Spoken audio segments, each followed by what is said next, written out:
Hey everybody, and hey Barry Lee, thank you very much for sending that tweet. Much appreciated. How are you doing? And this is the earliest I started in a while. And it's, I'm just writing hi everybody. It's me with the meaning of being able to start this early. Among other things, means my mom's condition is improved. Um, but I have to tell you, this has been an emotionally difficult period for me. Um, as her only son, her only child, and she's ill. Although it was what I thought, and she hates when I say this because she says, "You're not a doctor," but I'm sure the doctor will agree with me. But it's kind of a peripheral arterial disease, right? And Barry Lee, thank you. Barry Lee says, "I hope you're doing okay, sir." I appreciate that. Thank you. I'm hanging in there. That's the best way I can put it. I'm hanging in there. Uh, I made a decision, a critical one, and that I'm not going to cover the NFL draft in Dallas this year. I did not apply. I let the deadline go by, which was Friday, and I did so mainly because I was focused on my mom, and to the point of pretty much all but the exclusion of other everything else. Okay, and hey, welcome to Zenny62, everybody. Thank you. And because of her and my responsibility as I see it, it just didn't make any sense to prepare a plan for something like that, which by now I already would have prepared and planned for. So for the first time in 14 years, I will not be at an NFL draft. That's right. Last time was 2004. Thank you, Barry Lee says, completely understandable. Thank you. Yeah, last time was 2004. I covered the NFL draft from the Raider headquarters with Anya Krotz, who's still my friend to this day, and Keith Dubkowski, who I helped build a website called Legal Ball and gave him his foundation for entry into working for Fox Sports Online in online marketing. So yeah, that's what he learned. He learned everything he knows to this day. He learned from me. but I digress. But that was the last time I attended a Raiders headquarters for the draft. This year I'll be here, and so I may attend the Falcons function. No, I will attend the Falcons function. Don't know what they're going to do. This is all new territory for me, quite literally. And that again also depends on how my mom feels. Right now, the great news is my mom is not in the pain that she was in. She's made dramatic progress. We go to see the doctor tomorrow morning, so I've got to be careful how long I stay on here, right? I'm not going to belabor you all with my personal struggles, but hey, look, it's a vlog, and that's what people do on their vlogs, okay? And then they get to the real stuff, right? But I'm just going to change some formats, and I'm going to do a lot more of sitting down vlogging and having guests on. Like I started off a year ago, I had guest after guest after guest. I'm going to go back to that using Skype and everything else, and just make it fun, mainly because I need the therapy. I mean, how beautiful is it to be able to construct your own company and then use it as therapy to recover from your family, health difficulty, right? Because that's what that is, okay? So, what better way to segue from one family difficulty, health-wise, to another one, which is not at all, and that's to talk about what happened with Aldon Smith. Oh boy, Aldon Smith. I feel sorry for Aldon Smith. Aldon Smith is a gentleman I interviewed at the 2011 NFL draft, and I think some of you have seen this before, but I'm going to assume that you have not seen this before and show it to you, and I'm gonna show it to you. Excuse me. All right, I'm typing right now. NFL draft, Aldon Smith, um, Zenny 62. Pressing return and waiting for the results, right? And I'll get to your comment in a second there. Welcome to Zenny 62, by the way, okay? Here it is, and don't quite have the speaker hooked up for it, but I'll tell you what. I will put this on as loud as I can. How's that? Let's see if we can get it up there so that you can hear it. So I'm going to show it to you so you can get the picture of Aldon Smith that I got from meeting him in 2011. Okay, that's what you are about to see. That's what you are about to see. Here's one more little corrective here, and that is to I have to get rid of the double sound in the background, just barely there. Okay. There, that. Okay, now I can go back to Aldon Smith, put him in large mode, full screen, and here's Aldon Smith as I met him. Right there. Excuse me. There. And then if I go down here and press that.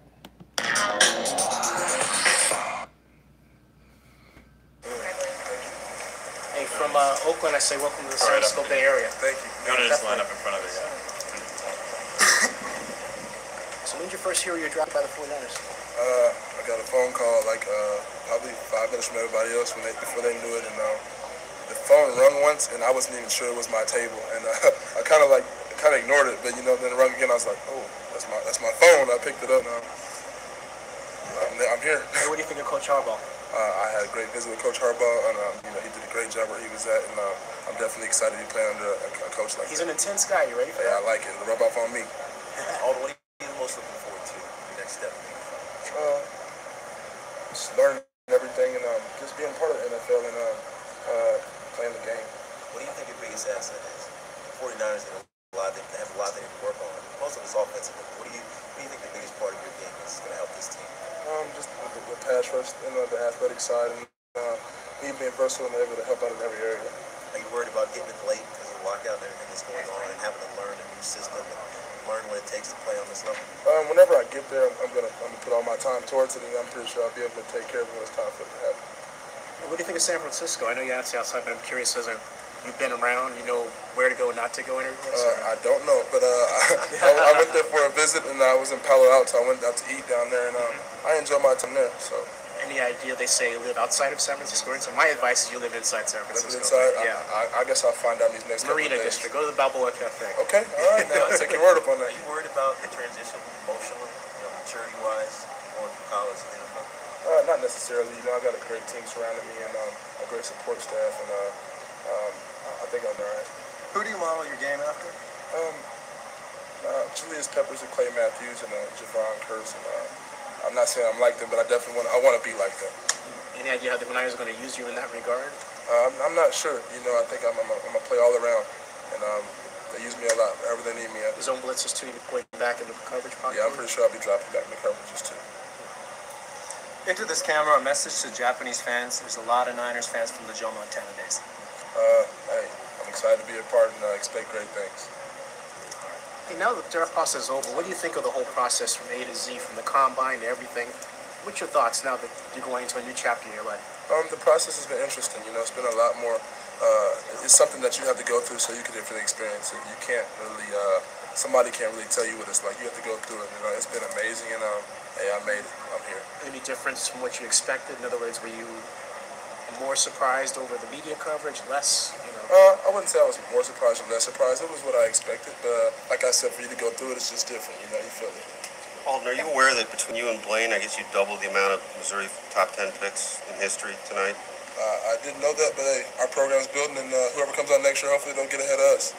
Every team that selects a player like you so high, they select not only the player, but they select the person. How do you go about justifying that pick on and off the field? I'm a good person, and I know that. Everybody will see that once they're around me, so I won't have a problem with that. And the organization, I plan on making it happen. You just mentioned your teammate Blaine. You know, he slid a little bit, and you were picked ahead of him. You know, was that a surprise to you? And you know, how do you go about letting him know that you were picked higher? I'm not gonna let him know. He saw what I saw. You know, Blaine, wherever he went, he'll do great. He'll be fine. And you know, it doesn't matter. Two Mizzou guys just went the first round. Hey, what's your Twitter handle? I don't have a Twitter. Oh, You got a Facebook? that's rare. When I last saw you in Arizona, you were wearing a San Francisco Giants hat, I think, and you said it was just coincidence. Why were you wearing that hat? I can't remember. It matched the shoes I was wearing. That's about it. Okay, but you had no sense this would come this early, or no idea. No idea. did they fly? Did you go out there for a workout at all? I went out there for a visit. Okay, visit. I mean, Yeah. So are you a Giants fan? Because people are watching say, wait, is he a Giants fan? What's up? Tim Lynchcomb's good. You know, like the guy with the big beard too. He's good. Oh yeah, Brian. Yeah. I got one more. With the knowledge from the visit, you know, it may not have been very long. You just found out that you just got picked. But where do you see yourself fitting in? Along with the rest of the playmakers and along with the rest of the guys, that's where they're willing to work. That's me. all right. Thanks, guys. Welcome to San Francisco. Congratulations. Yeah, we'll see you out there, maybe. Okay, take care of yourself. So there he is. That was Aldon Smith's first interview. Where he was drafted. Normally, as a side note, they take players like him and he'll be on a table, right? But they shuttle one guy in to the table, the other guy behind, so you have to rush to catch up. So it was somebody else at the table, and then you come back to get that guy. I think Blaine Gabbert, that year, he and Blaine Gabbert were drafted in the first round. Blaine Gabbert was picked number 10 by the Jacksonville Jaguars that year, and that was the year that Cam Newton went number 1, of course, your Carolina Panthers, right? But I show this so that you can get a feel for his personality. A person's general way that they are doesn't change because they went through an incident like the ones that we're reading about. But what happened was, look, he met a woman and he got hooked. I think or maybe she got hooked into his psyche. Her name is Shauna McKnight, excuse me. In fact, here's Aldon Smith right here posing to Shauna McKnight. This was right next table to, of all people, Joe Montana and Gary Danko in San Francisco. This is on TMZ Sports. They got the exclusive. A translation, TMZ spent a crap load of money to get this photograph, right? And there are other photographs too. That's The Rock. And I show that for a reason, okay? Because, and this is, there are other photographs. That's him getting kissed from her, you know? And, of course, that is Shauna's body. She is a personal trainer. A hottie with a body, as they say, right? That is her. So, basically, this was the date that they'd only dated for 3 months. This was 2/24/2018. You get that? February 24th of this year. It is now April 8th. I mean, just, okay. Wow. And he bought her that ring, and then just everything collapsed. And so now she says that she's tearing up their marriage papers and getting a divorce, or tearing up their engagement rather,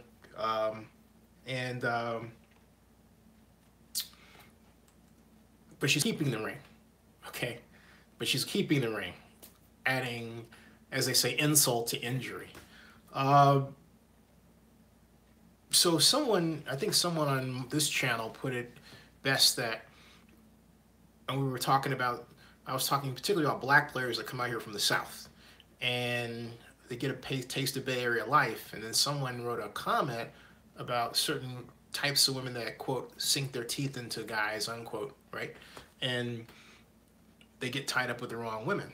And that appears to have happened here. I'm not saying she's bad. I don't know. I don't want to cast a aspersion on her. But Aldon clearly got caught up too much in with people that didn't have his best interest. And what's interesting, and this goes back to the video that I played for you where we were interviewing him, when he was in a sense asked about that. In other words, how are you going to handle life in the Bay Area? That was the paraphrased question. And he said, I have a team, people. Well, I think we can see that team of people failed him, or he didn't listen to them, or some combination of both. But whatever happened, he really fell bad. And now there are a number of different takes on here. For example, the one that I find interesting is one that was posted by Black Sports Online. And Black Sports Online had a fascinating, how do they put it? A fascinating presentation where they said that he had claimed he'd been married before, claimed that he could not afford child support, which I haven't been able to confirm, and yet bought Shauna that ring, Shauna McKnight the ring. Okay. One way to confirm if he was married is simply to go and type this in search the simple words Aldon Smith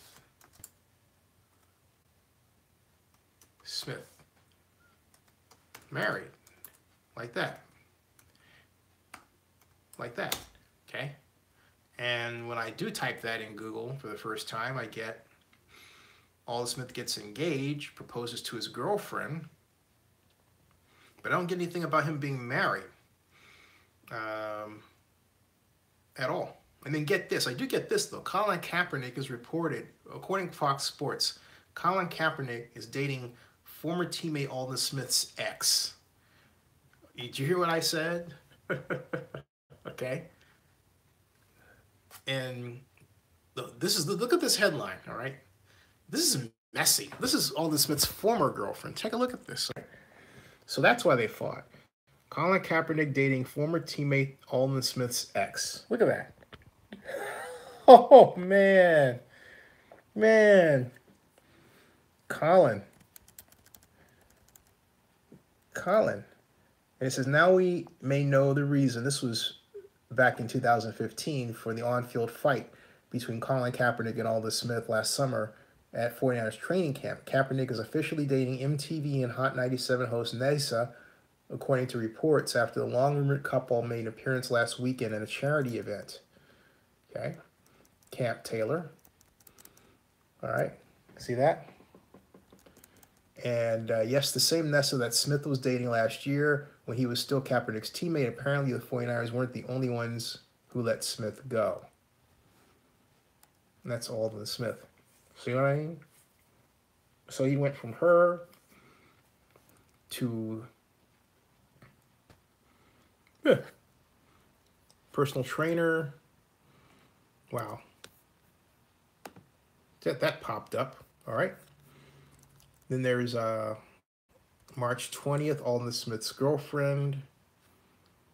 Discussion forum there, Talk Sports. Aldon Smith's surrenders in domestic violence case. This was March 6th. Okay. Ex-Raider, Aldon Smith surrenders in domestic violence case. And this is, now mind you, this is on top of the substance abuse issues, okay? It says, former Oakland Raiders player Aldon Smith on Tuesday surrendered to police who said he is a suspect in a domestic violence incident reported 3 days earlier.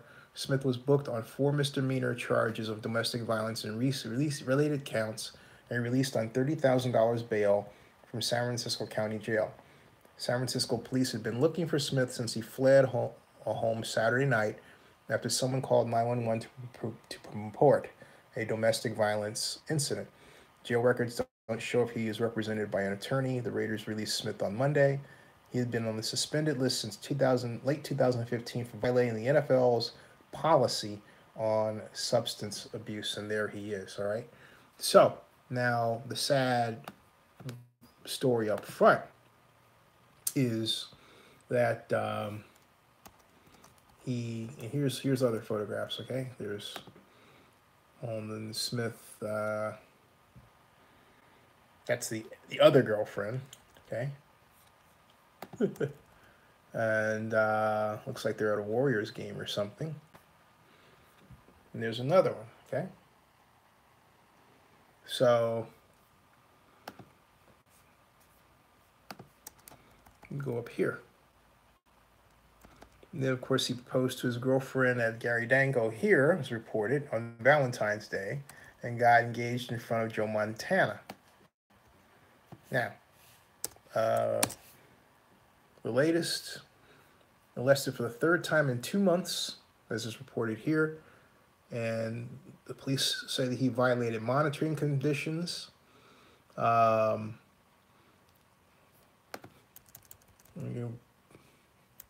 He's held on $500,000 bond.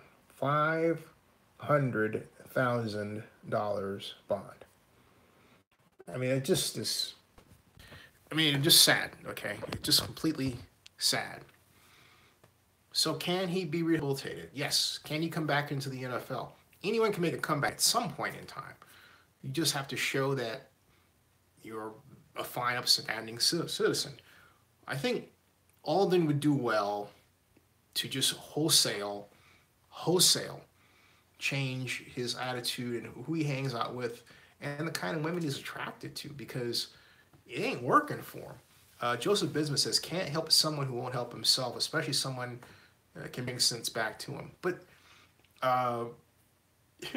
here's the thing. It's just like, oh, thank you, Barry. Barry says, congratulations on reaching the 40,000 mark of subscribers. Thank you very much. And then I came as soon as I left, he says, like, give the ring back. Yeah, Shauna should give the ring back. But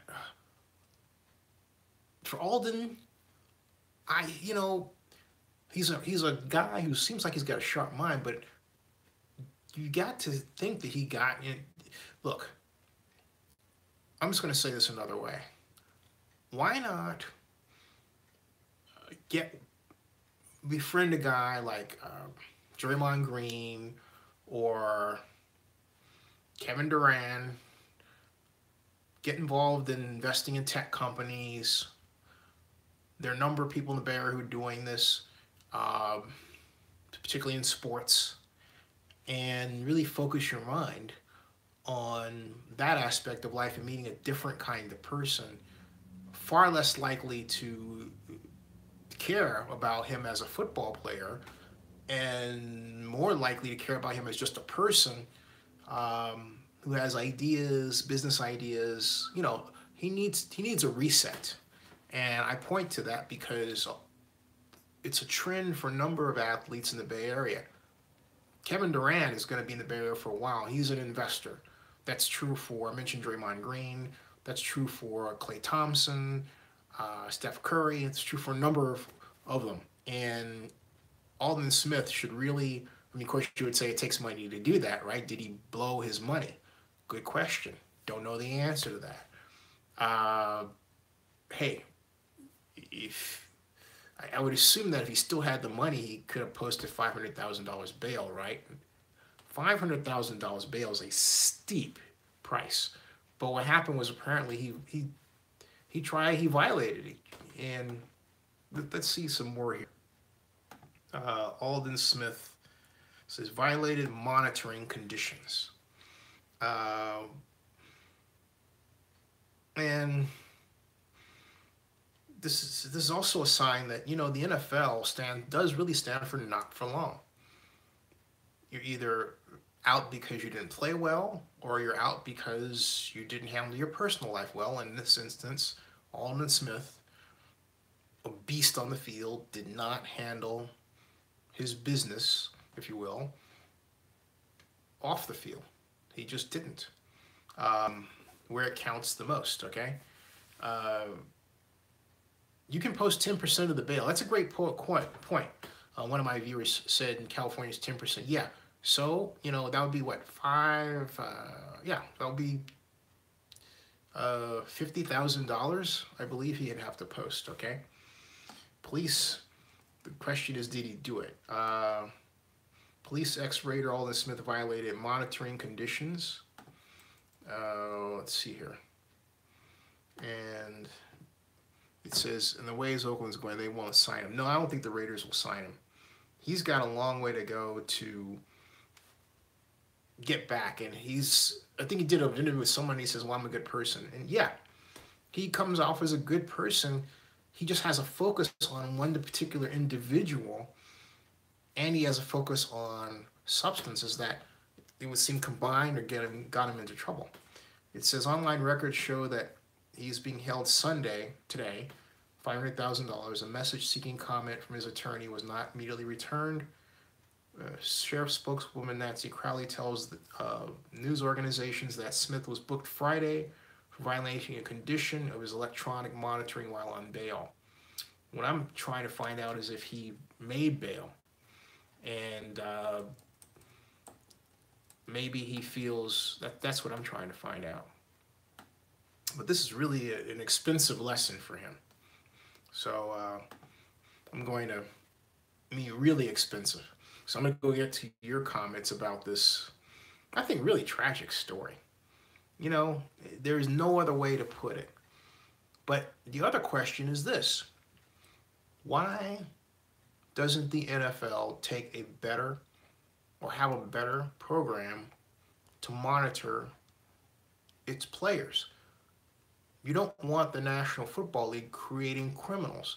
And what I mean by that is the NFL, by dint of making a young person like Aldon Smith, who comes from a family of not of means, rich, and then puts that person into another area of life, another area of the country,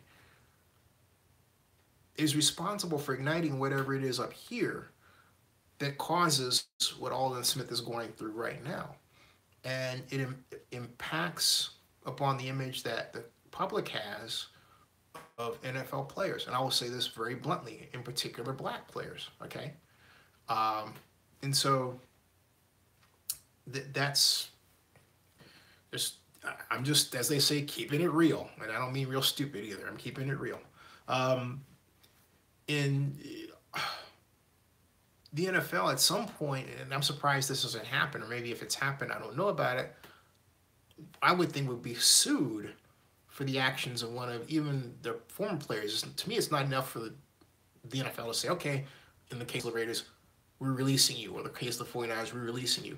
The NFL created the Aldon Smith of today. They cannot simply say we're not responsible, because they are responsible. They really are. As ICAM says, there should be a mentoring program in the NFL. They should have been paired with, someone. Barry Lee says it probably doesn't help that he had people who just used him. Right. And then also, Aldon Smith said he had a team.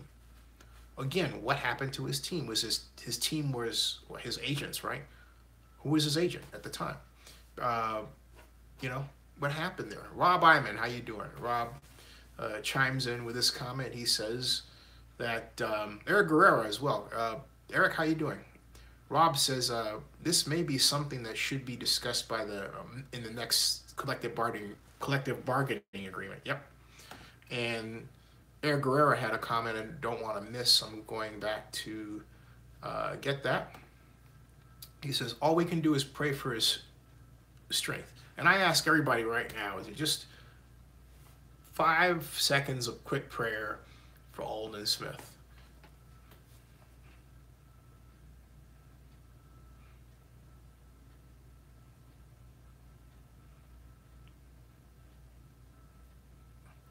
All right, thank you. Moving along, we have the latest stadium update. I've focused on the bond issue, and so I'm going to get right to that, because I found this interesting article that was posted in, it says, and I want to read it to you, and then this is on the bond buyer, and then I'll decode it for you, okay? The title is quite interesting. I mean, it's quite interesting. It goes like this. NFL Raiders Stadium won't offer high yields. NFL Raiders stadium bonds won't offer high yields. And I thought, ooh, burn. And it was a burn. Stadium bond issues are not like utilities. They don't normally throw out wads of cash for your investment. And in this instance, the bond buyer is saying, hey, this thing is really not going to be the they basically just kicked them in the tail. They did. They just kicked them in the tail. They said, hey, you know what? If you're going to put your money someplace, right? Maybe if you're expecting a high yield, if you're expecting a gigantic return, maybe you should look elsewhere. That's what the bond buyer wrote. This came out Friday, April 6th. I howled. I mean, they didn't even mention half of the problems I have talked about with this bond issue. Someone on Twitter asked, why are you still hammering at this? And I will tell you why. Because the problems, I pointed out the problems with this bond issue for 2 years. I said the 1.5 to 1 debt coverage ratio was too low, it should be 2. I said the stadium tax rate is too low. It should be 1%, not 88 100ths of 1%. Those are, and because of those twin problems, and coupled with the desire to let this $750 million subsidy, which is really $650 million, okay? This situation is such that if they don't get enough tax money, that fund they're going to dip into basically is a general fund, okay, in parts. Now, this is the bond buyer statement. It says, for some reason, I think the Raider ghosts don't want me to read this. And then the other person said, what was the other, what did someone tweet? That's why Mark Davis won't talk to you, all this negative information. You know what? I don't care. It's not any different. To me, it's like this. If I were looking for different things, just, pick, I would understand that point of view, okay? But I have harped on the same problem for some time because it's not only sticking out there, but the fact that Las Vegas has had 9 months of visitor data or downtrends in visitor growth compared to the year before, and that impacts how many people stay in hotels. Hey, look, you got to look at that. That is the heart blood. That is the center of the bond issue, the center of the public side of the stadium financing. Okay, that's just the way it is. So anyway, this bond buyer article. Here we go. Trying to get this puppy to go up here. It says the bonds are a general obligation of the county and are being repaid by the 88 100ths 1% hotel room tax on the strip and 0.5% off the strip. Okay, and then it goes down. And then it starts off like this. It says Clark County expects its $647 million in stadium bonds. Get that, $647 million. You hear that? So basically right here, we have the first admission that this is not $750 million.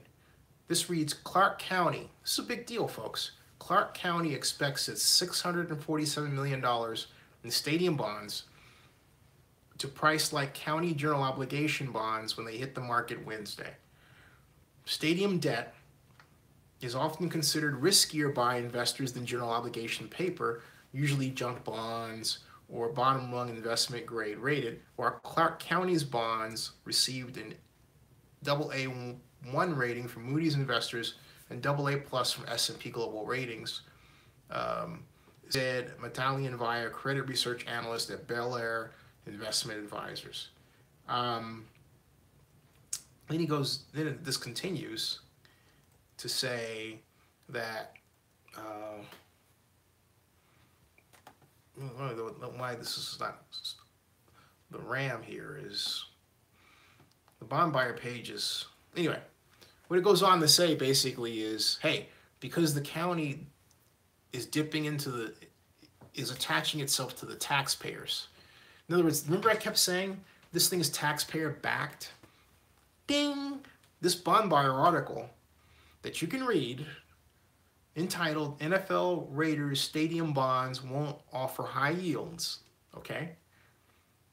This one spells out exactly what I've been saying for over a year. It's right here in black and white by the bond buyer, all right? And it has, look at this. This is what it reads, all right? Look at this. The county's financial backing changes the game. It's not a typical stadium deal dependent on revenue from the stadium like ticket sales. It says the debt will help pay the county's $750 million share of the $1.8 billion.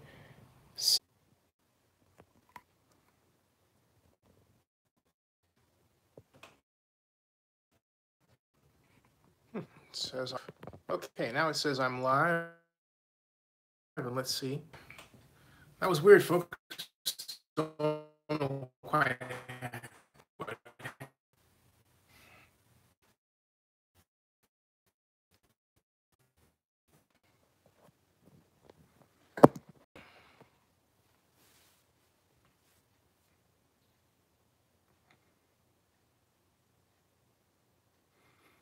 Okay, let's see if that works. And it would appear that we are back. Okay. Hello. This is only going to show up as, well, nothing. Okay, as I was saying about the bond issue, I'll wait for you all to come back in. And this is interesting. Asking, did I see Paterno last night? No, it was not. I didn't see Paterno.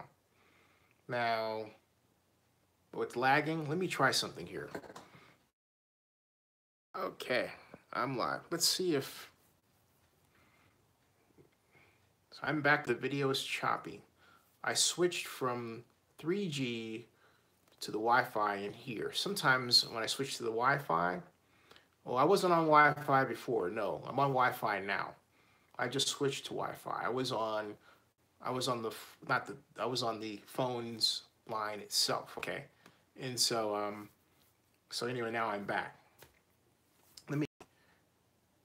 Yeah, sometimes, it's interesting, Citron, you pointed that out, because sometimes if I'm on the other way, where I'm not on Wi-Fi, that this, doesn't, this problem doesn't occur. Whereas if I go to Wi-Fi, it does. This time, it doesn't occur. Whereas if I go to Wi-Fi, it does. This time it does. Now, it's blurry. Yeah, it's good now? Okay. Hopefully, is it clearing up for you? Because it's blurry for me. I'm sorry about that. It's blurry for me here. And I may switch back. Let me try. It seems like it's clearing up.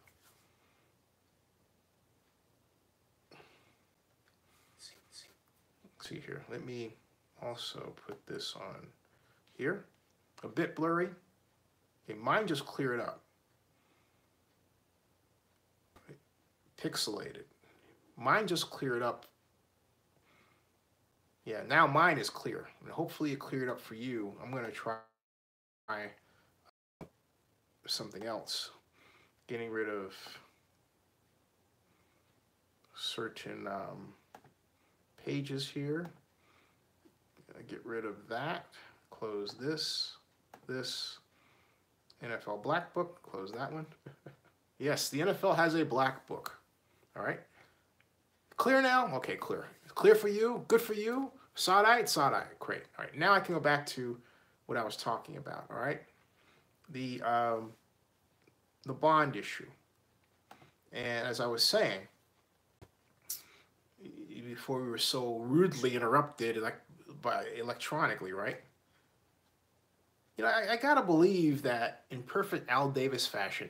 I don't know if you remember the story of Al Davis and Weeb Ewbank. Weeb Ewbank was the coach of the New York Jets, and Weeb was reportedly in his locker room, and this is the days of the AFL, like 1967, 68, 69, through 70, and Weeb was known to, when he was at the Coliseum playing against the Raiders, he would scream at the light bulb and say, "Al, I know you're listening."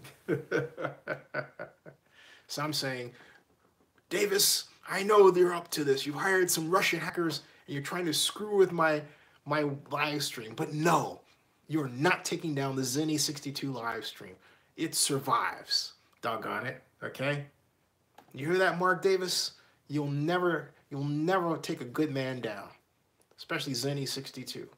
Right? I don't care how many Russian hackers you hire.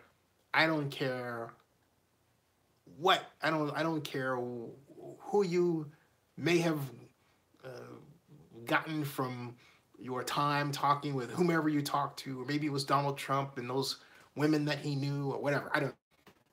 It's not gonna take down the Zenny 62 live stream. We fight on. So, Dean Willie says, best thing Vegas can do is back out and wait for expansion. Yeah, they're down the pike now. And getting back to that, and that deal, okay, is that the problem right now is that, look, first of all, in the Bombardier article, as I was saying, this is a big deal. They're only releasing 600, it's not even 650 million. It is very specific. It is 647 million in stadium bonds. That's all they're backing. They're not backing the full 750 million, okay? So let's, do some math. They are $103 million off.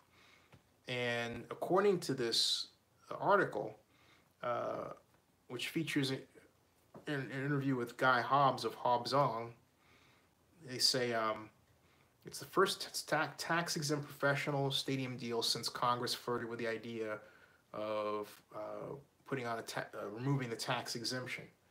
And it says that counties structured the bonds as general obligation because of lower interest rates enable the county to get the lowest cost of capital possible, said Guy Hobbs, managing partner of Hobbs and Ong and Associates, co-financial advisor on the deal with PFM Financial Advisors. There's a general obligation with additionally pledged revenue, Ong said, and that's K-Ong. So it's being rated as the county's general obligation. Right. See, this is what all that gobbledygook means. It means that if the tax revenue is not sufficient, then guess who pays? The taxpayer. Okay? This is what, this right here should show you, I just have to be blunt, how irresponsible the Clark County Commissioners, except Christian Giuliani, were for not asking what happens if this bond issue doesn't work out.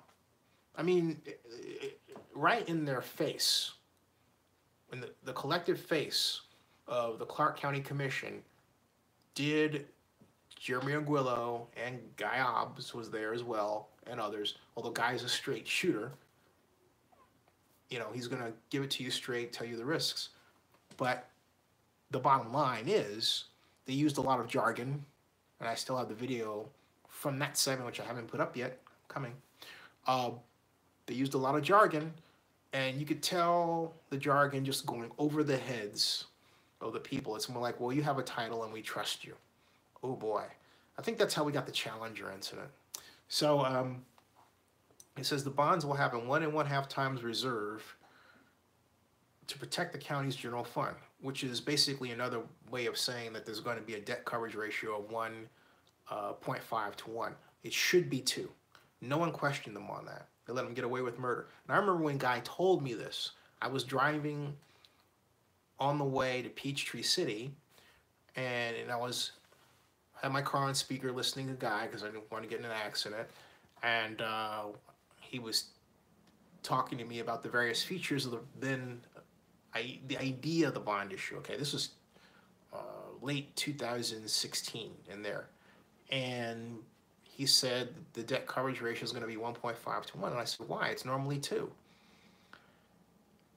And he gave me a reason that he felt it could basically, that there were so many hotel rooms in the area and all that there would be enough throw off, would be okay. Remember, at the time, 2016 was one of the most successful years for visitors and visitation rates in Las Vegas history. All right, so there was every reason to look at 2016 compared to 2015 and say, hey, you know what? We're going to get even better than this, and that's what their forecast showed. But the reality is far different from what their forecast back then. And the reason why, and I calculated, he selected a 1.5 to 1 debt coverage ratio is because it made it easier for the county to actually be able to say, hey, look, we can actually do this subsidy. At 2 times, what does that mean? It means you have to have more revenue coming in. And they can't do it because there was no data that justified a 2 to 1 debt coverage ratio. It didn't fit. The hotel money throw off wasn't great enough. And on top of that, the political minders didn't want to have a higher tax rate to what they would have to use to get that, okay? And so then they tried to have their cake and eat it too. It's like, okay, well, we'll do it at 1.5 to 1. Knowing full well they couldn't do it at 2 with that kind of tax rate, with 88 100ths to 1%, all right? I know I'm getting a little jargony myself, but my point is I'm trying to give you a feel for the dynamics of the numbers, which I've lived with for some time, okay? So the reason why I keep talking about this is, first of all, no one else is. They're just not. Second, we are getting to a point where some people, and some journalists who have some financial feel, if not background, will begin to throw off information about this and place a bigger spotlight on what I'm talking about. And third, look, this needs to be fixed. From the point of view of Guy and the Raiders and Steve Sisolak, who won't say this, but it's true, you know what? They're saying, we don't have to worry about the bond. It's going to be paid for. It's not going to have a problem. But what they don't say is, unless they're honest with you, oh, by the way, it's because the taxpayers are backing us. This bond buyer article says what I've said for quite some time. It says it right here in black and white. This is the industry standard, the bond buyer, all right?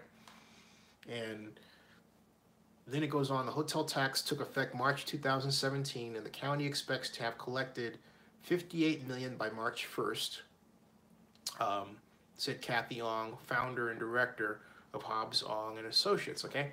Now, $58 million is, and see, the other question wasn't even asked here. It's $750 million, right? They expect to have collected $58 million. So what are they going to do with the other amount?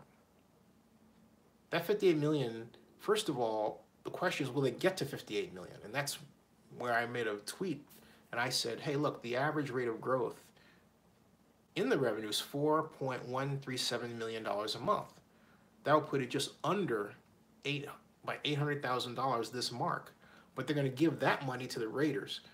And then from that point on, they're going to each month give Raiders the money. The revenue will be collected by the Raiders until they get to $100 million to match the money that they're going to release. In other words, that $100 million is a combination of the $58 million that was collected to this point, which is part of which has already been released, the $25 million, all right? And then the rest that's collected on a monthly schedule will then be sent to the Raiders for construction to fill that gap. And then later the bonds kick in. Here's the other question. What if those monies don't add up for the Raiders? What if they get less than they need? Ooh, you see what I'm getting at?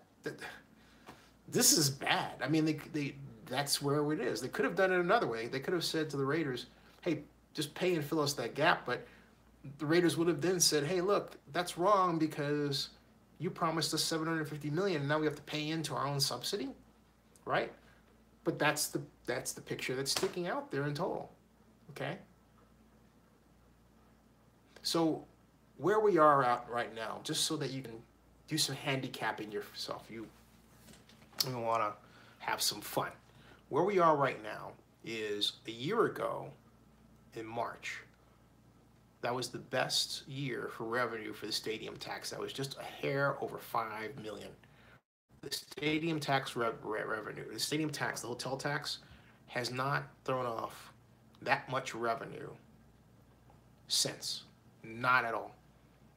And close a couple of times, but not 5 million.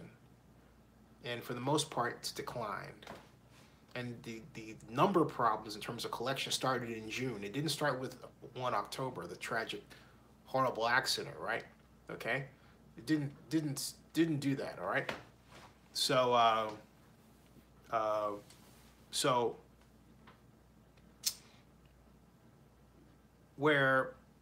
what you've got to look out for is this. The Las Vegas Stadium Authority puts out its visitation numbers every month. February has already been released, which reports fewer visitors than February of the year before. You got to watch for the same thing for March. Here's the other problem. The Las Vegas Stadium Authority and right now the Clark County Department and Jessica Coleman, all of a sudden they're not in the habit of throwing off data for me like they were before, so I'm gonna have to get that another way. It's like once they got the bond issue done, and I guess maybe from their perspective they got me out of the way, it's like, I don't want to talk to this guy, right? Fine. You're gonna talk to me now or talk to me later. In some kind of way, you're gonna wind up talking to me. That's just the way it goes with this stuff. So let me get to your comments. Sorry if I missed them. Dean Willis says if Chris G becomes governor, she can veto this. No, because it's a contract. What she can do is she would have to try to try and float it and divert it. Now let me make something clear. Could she float a proposal to kill the bond issue? Yes. Would it be a major? Would it resort? What that would trigger? Let's think about this for a second. What would that trigger if she did that? Well, it would trigger an out for the non-relocation agreement, because it would mean from the Raiders' perspective the implication that the project was not going to be finished. Okay. First, that's what that would mean. It would trigger, I will tell you, a firestorm of criticism from labor unions and other people expecting work. So look, as much as someone may want that to happen, I will tell you that's not something that's good. We just have to accept the fact that this stadium project, with all of its flaws, and they are huge, is going to march forward. This thing has been planned in some way, shape, or form since 2013, and Guy Hobbs has been involved in it for a long time. But I'm going to tell you something, just my personal feeling, it's immoral to treat people who need work that way. And I'm thinking about people like Tommy White, and I'm thinking about Rosemary Phillips, I'm thinking about Stanley Washington, and all the people who've been involved in trying to get work for people in southern Nevada, okay? That's just simply immoral, as I see it. And if Chris did that, they would probably figure out how to way we call her out of office unless she had some kind of alternative. Now, okay, you can. That's just the way to go with this project is, and if you think is this, think of ways to improve it. If you're going to do it, and I've said this before, and I'll say it again to those who are not quite clear. If you're going to do this thing, do it right, okay? Because we can, and there's certainly enough evidence to blame the Raiders for and sue them for billions regarding how they treated the city of Oakland. That's certain, okay? That's there. But whether or not the city of Oakland or the county of Alameda is going to do it, or Forever Oakland, you know, we've been waiting for Godot. Let's be honest. And it's a lot of talk and a lot of nothing, where by now, I'll tell you what, had I been the mayor of Oakland, considering the way the city has been treated for so many years, if it were up to me, the lawsuit would have flown out the door and hit the Raiders collectively upside the head. And the NFL too. Because the NFL laid the groundwork for this whole strategy. They just did. But I'm not the mayor, and there's not a hue and cry to do that. There should be among people who live in Oakland. Once people find out the details, they say, oh yeah. But the problem is, many people in Oakland now are new to Oakland. When I say new, I mean 3 years, 5 years, 8 years. I've been in Oakland since '74. Many people who are Raider fans are not, if they're in the Bay Area, they're not in Oakland, all right? Thank you, Seth says I should run for mayor. I thought about that. I decided not to because of my mom's, the fact that, you know, my mom is getting older here, and then I'm glad I didn't because, hey, look, you know, imagine if I said I was going to run, and all of a sudden I'm faced with this and I have to cut off, right? So this just simply, as they say, not in the cards. It just isn't in the cards right now for me. But there are other ways that we can influence this. I'm getting off on the track a bit, but let me make my point. My point is this. The stadium deserves, I'm going to say this, the stadium deserves its day. It really does. Because, say what you will, Sheldon Adelson, who I still believe is behind this, I really do. My April Fool news was just that. It wasn't a joke. It was cobbled together based on real stuff happening. I think it deserves to be improved. As it is right now, it has a bunch of problems. It's one block from a stadium fault. It's one block from an earthquake fault. So I'm concerned about simple harmonic motion deal. I've talked to you about the stadium tax rate, the hotel tax rate being too small. I've talked to you about the debt coverage ratio being too small. The parking infrastructure is going to cost the Raiders a boatload of money to fix, money they can't afford. This thing's going to go up and up in cost because of the tariff disputes that the Trump administration seems bent on establishing and waging, right? Every way you look at this thing, it just spells trouble. It really does. So the best option for Governor Jen Giuliani, should she be governor, is simply to make it work, to increase the stadium tax from 88,100 to 1% to 1%, which will give them a nice cushion. That's the first thing. And I advocate putting it up to 1.3%, right? And then taking, say, that 0.3%, and of that 0.3%, give 0.2% to education, a special education fund, and then the other 0.1% to UNLV. That will make everybody happy. If you're going to do it, and this is my thing, if government's going to work, make sure government works right. Government incompetence really pisses me off as a person who's trained as an urban planner. That's by nature, you're trained to work for the government, okay? that really pisses me off. And that's what pisses me off about this project. There's these little, I call them pins of looks of incompetence. It's like, all right? If she's going to fix it that way. And I think Tom made an interesting comment here. He said that, yeah, they're going full bore on this. Tom Kohler says they're going full steam now at the stadium site. They worked almost every night last week and even Saturday, which is a first, you know. That means that they know the money's coming and they're going full steam. They're going ahead. They also have a nasty deadline that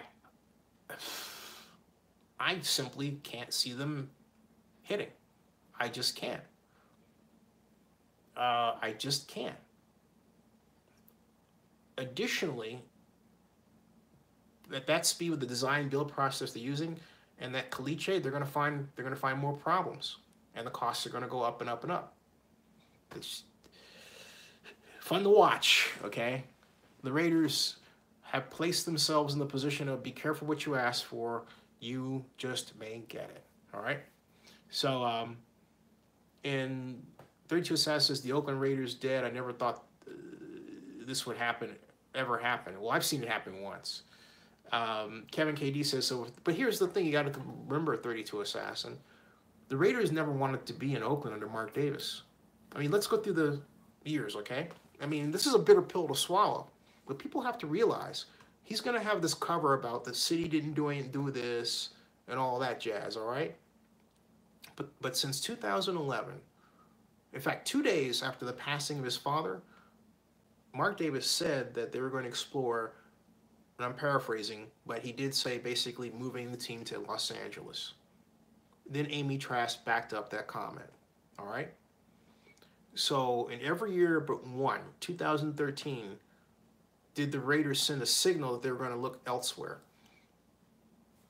Let's go down the line. They talked about San Antonio, then it was Carson, then Las Vegas, right? I mean, what do you do? Okay, what do you do? I mean, and they've made it open. The Raiders have made it known that they have been interested in LA for some time. There is not a stadium rendering done by the Raiders or movie video showing what a new Oakland Raiders stadium would look like in Oakland. We've seen one for Carson, and there might be one for San Antonio. We've seen one for Las Vegas, okay? In fact, the one for Carson, Las Vegas is done by one person. That's Manica Architects.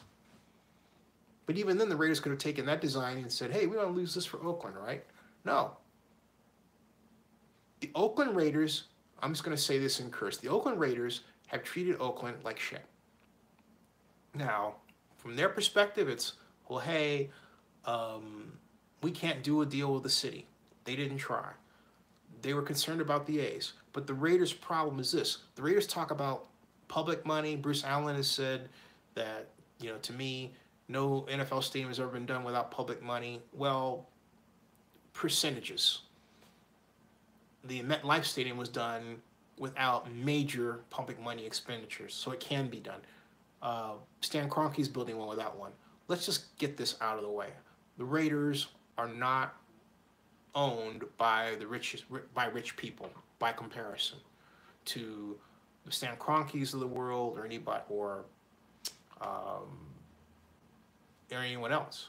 And they haven't operated their football team in a way that makes them truly rich over the years. The Raiders have just not done that. And it shows. The Raiders are arguably the poorest team in the NFL. So they're not, the Raiders don't, it's just sticking out there, okay? So Kevin KD says, if the Raiders sue Clark County for the unpaid $50 million subsidy money, how will that impact the funding of the stadium project? Well, the Raiders would have to fill that gap.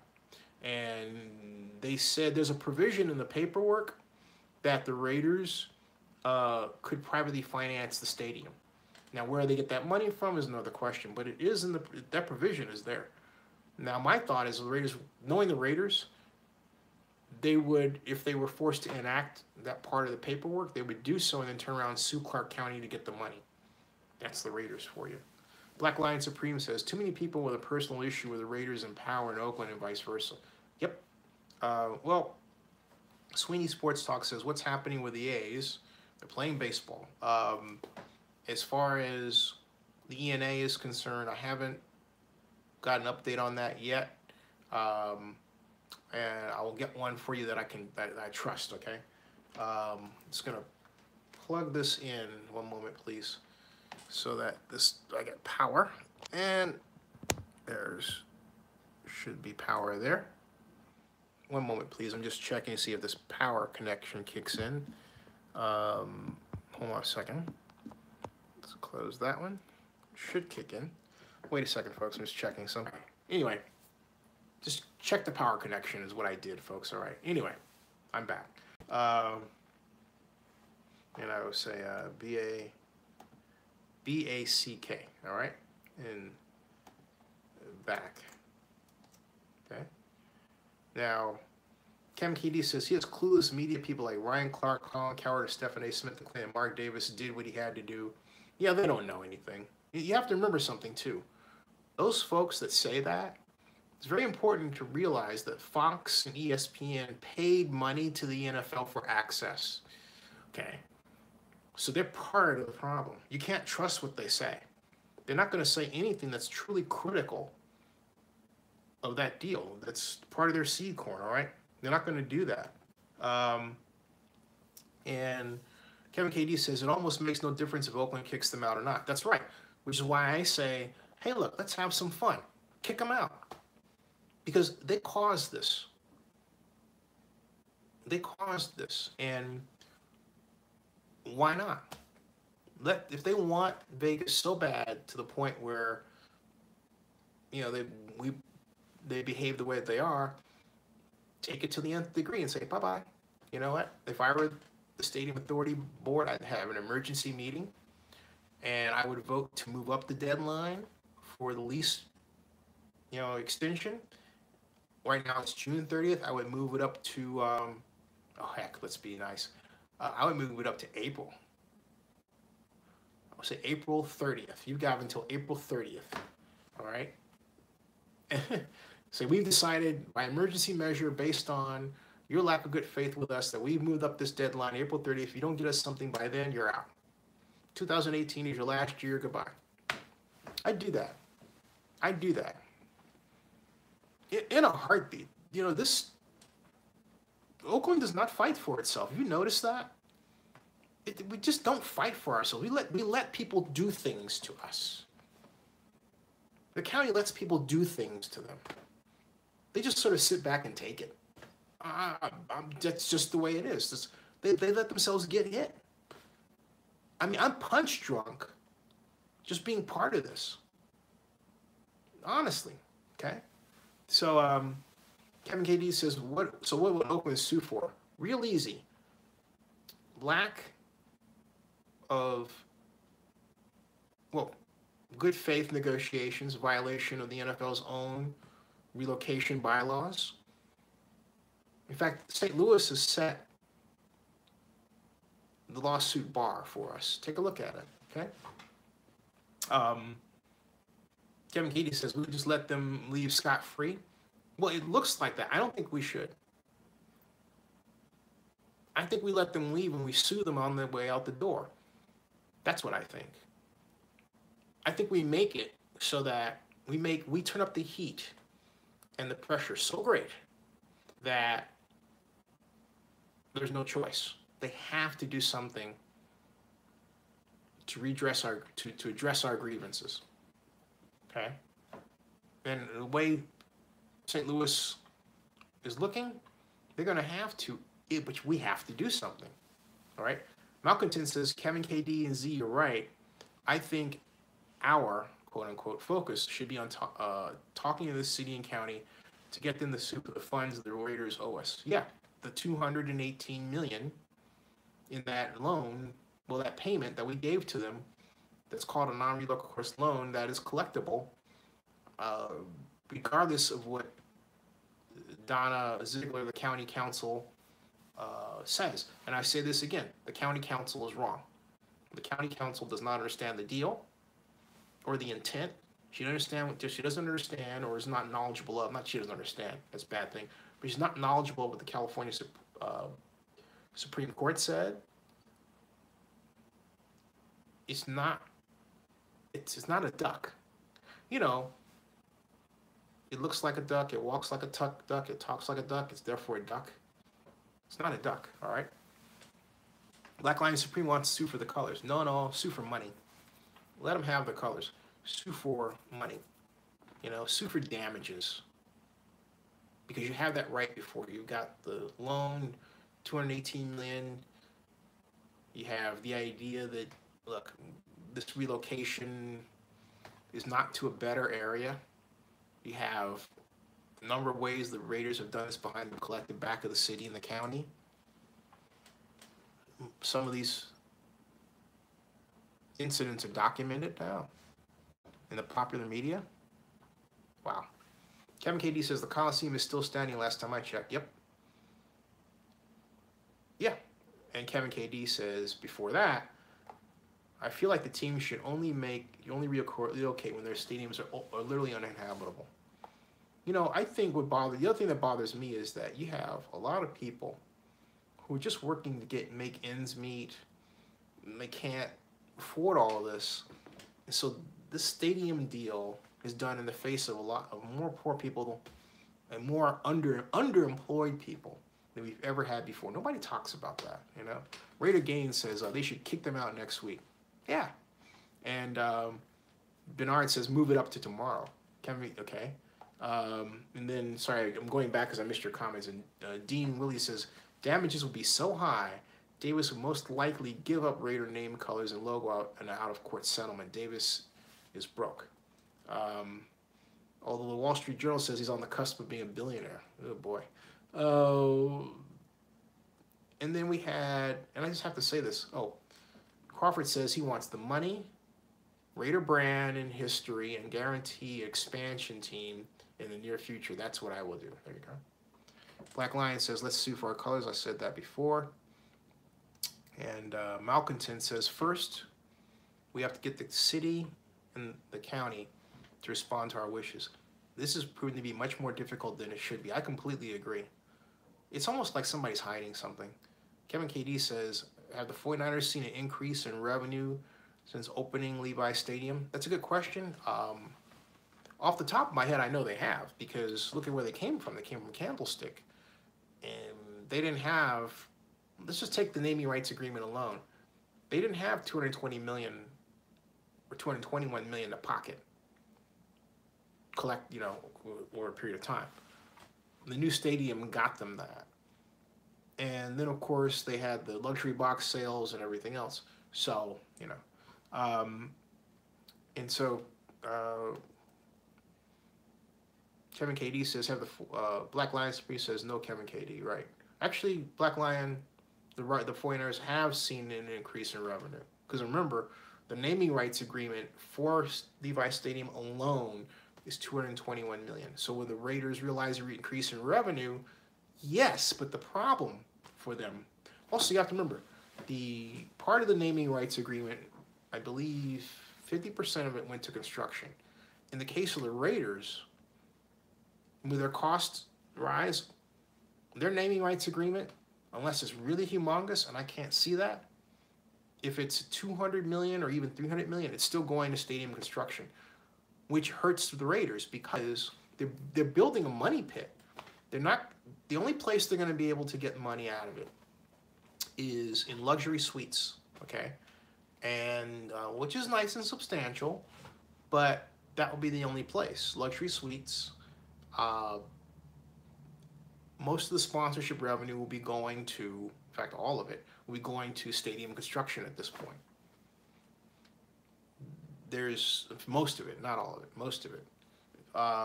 There was, so when it came out, we had a,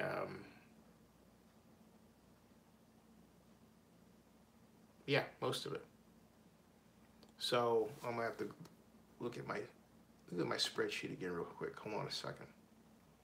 Because I want to make sure that I've got all this broken down.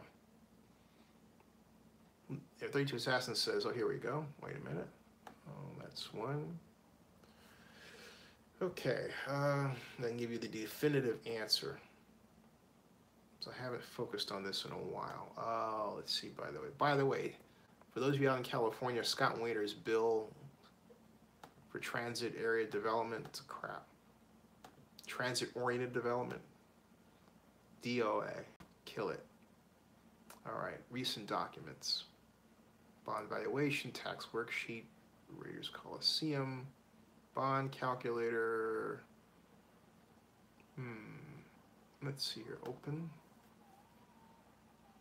Opening this master stadium spreadsheet that I have had and updated for about 2 years now. Yeah. Come on, open, open, open. I hate getting that spinning wheel of death. I get it on Mac sometimes, you know. Black Lion says TV revenue is the new fan base, I guess. TV revenue, no, because TV revenue doesn't really account. It doesn't really count in Las Vegas. You're talking about a media market that's 40 times smaller, the 40th largest, all right? Many times smaller than the Bay Area, okay? So that's not it. There isn't anything about Vegas other than tourism that's attractive.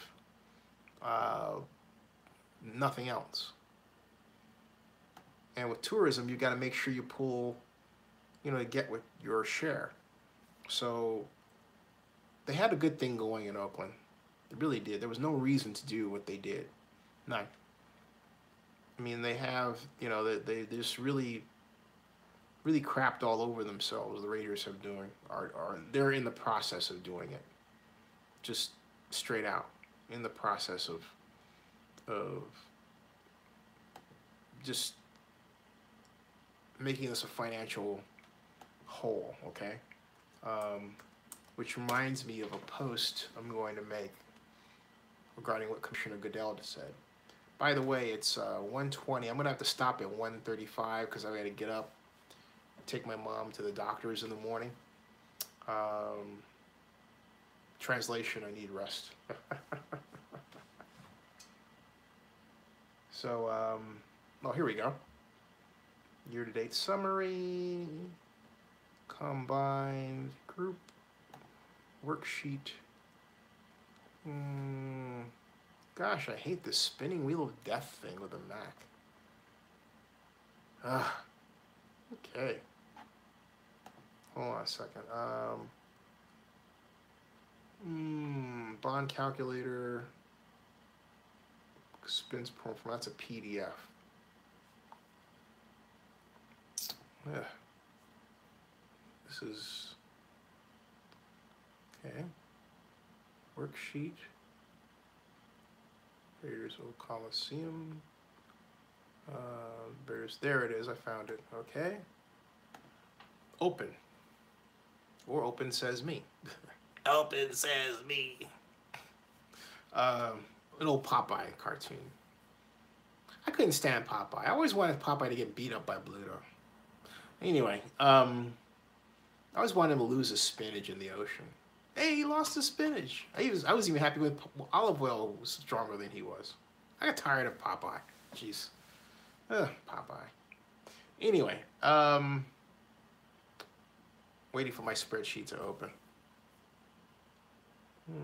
Let's see here. And it is, because what I'm doing is giving you, here it is, okay, now, right.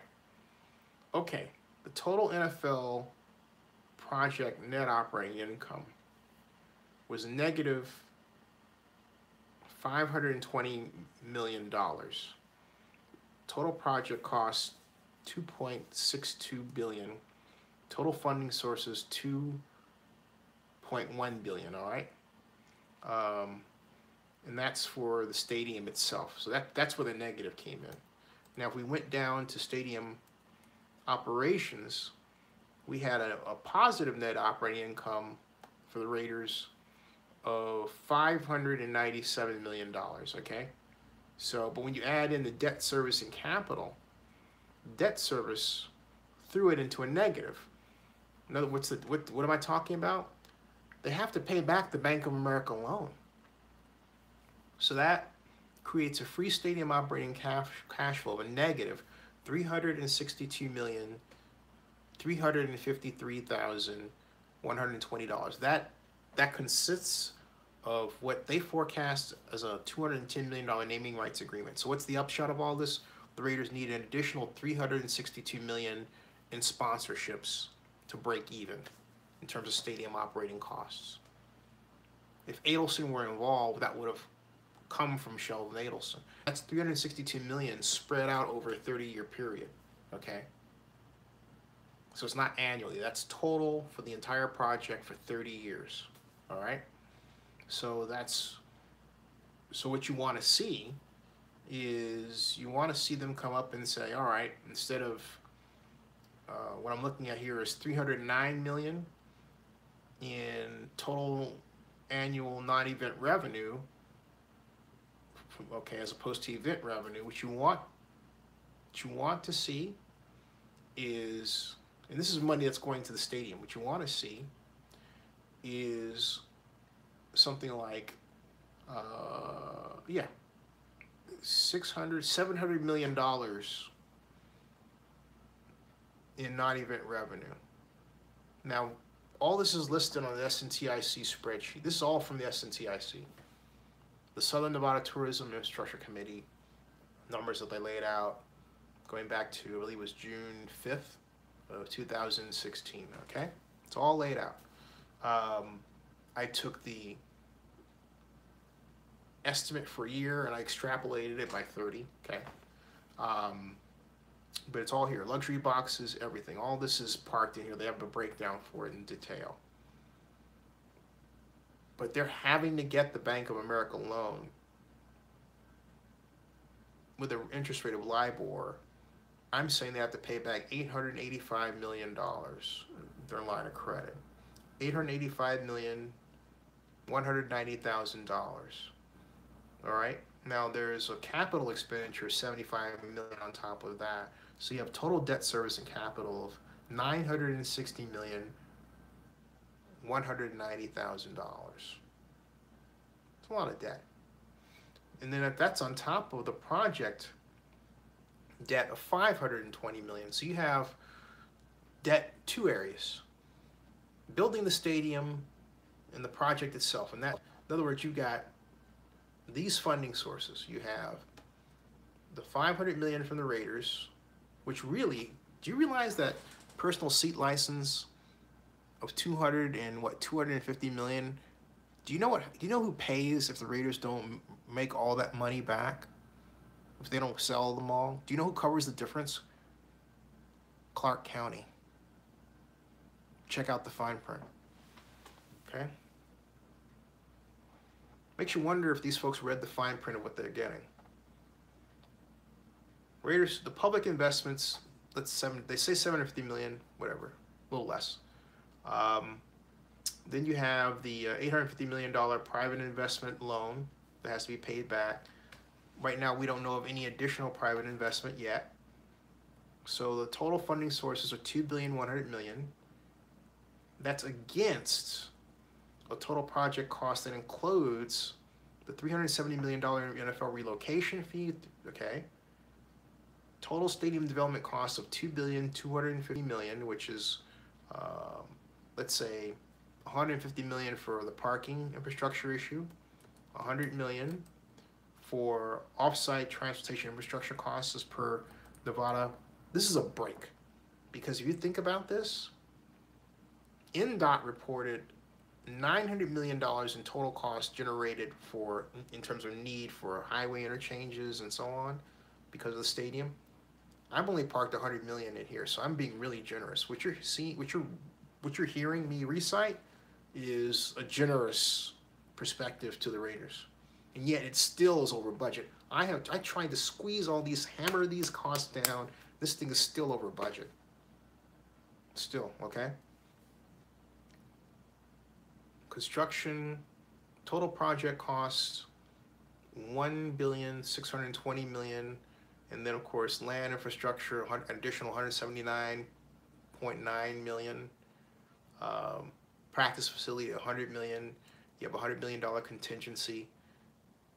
Total stadium base costs at 2 billion. Offsite transportation infrastructure costs per SB1, 100 million. Then the parking at 150 million, 2.25 billion. Then you add the relocation fee. Okay, total project cost 2,620,000,000. So you add all that up and it's still negative 520. Now, if you're screaming, hey, look, take the relocation off there, okay, I'll set it to 0 for a second. I set it to 0, still at a negative 150 million. So in other words, you have total project cost of 2,250,000,000, but you only have 2,100,000,000 to pay for it. So you need 150 million additional from somewhere. And that is, then that's separate. Those are stadium construction costs. The stadium operating costs alone, because of the loan that you got, the Raiders got to build the line of credit, that's negative 362 million. So if I set relocation fee to 0, if I take it out, there's still an overall deficit of $512 million. This is those costs spread out over a 30-year period. Deficit. There we are. Okay.